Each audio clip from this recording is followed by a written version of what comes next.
compare à l'échelle des pays de l'OCDE, la France pourrait apparaître comme un pays où la situation des retraités est plus enviable du point de vue du niveau moyen de vie des retraités par rapport aux revenus des actifs ou par rapport à l'état de la pauvreté.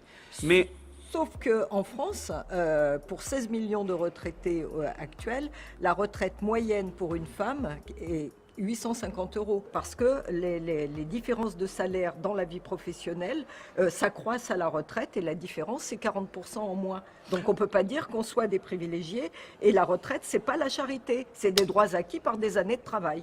Et c'est justement d'ailleurs cette tentative de culpabilisation par le gouvernement qui justifie, aux yeux de ce même gouvernement, les attaques successives contre les retraités, par exemple, comme on a pu le voir, avec la hausse de la CSG complètement indue et impactée sur le revenu des retraités qui passeraient pour des privilégiés.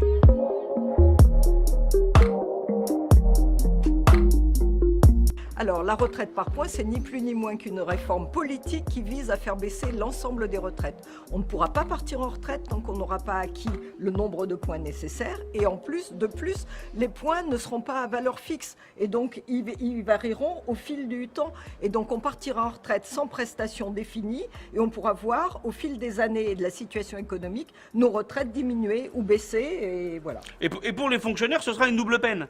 Parce qu'en plus, le gouvernement veut uniformiser dit-il, les systèmes de retraite. Ça veut dire, cette uniformisation, ça n'est ni plus ni moins qu'un nivellement par le bas.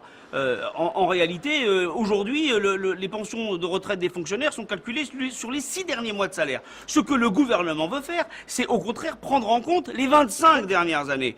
Pour les fonctionnaires, ce sera une fonte drastique de leur pension de retraite. C'est scandaleux.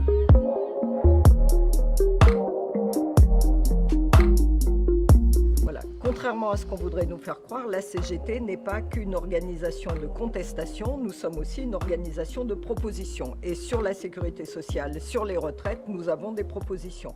Et par exemple, nous sommes très attachés à ce que la cotisation reste une cotisation sociale assise sur le salaire et que ça ne devienne pas de la fiscalisation. Et pour nous, il faudrait effectivement transformer la CSG qui aujourd'hui est un impôt, quoi, en quelque sorte. Hein. En cotisation. En cotisation. Et de fait, la CGT est contre ces exonérations de cotisations massives qui ne servent à rien, sinon à tarir le budget de la sécurité sociale. Elle est pour l'augmentation de la part employeur, alors que justement, le gouvernement, lui, a tendance bien sûr à la baisser.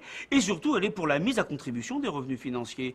Les fonds d'épargne salariale, les stocks options dont se baffrent les patrons façon Carlos Ghosn, effectivement, c'est scandaleux. On doit les mettre à contribution pour qu'effectivement ils abondent les caisses de nos caisses de retraite. Et il est intolérable que ces revenus financiers, que ces acteurs financiers, que ces grands patrons qui exigent toujours plus contribuent toujours moins.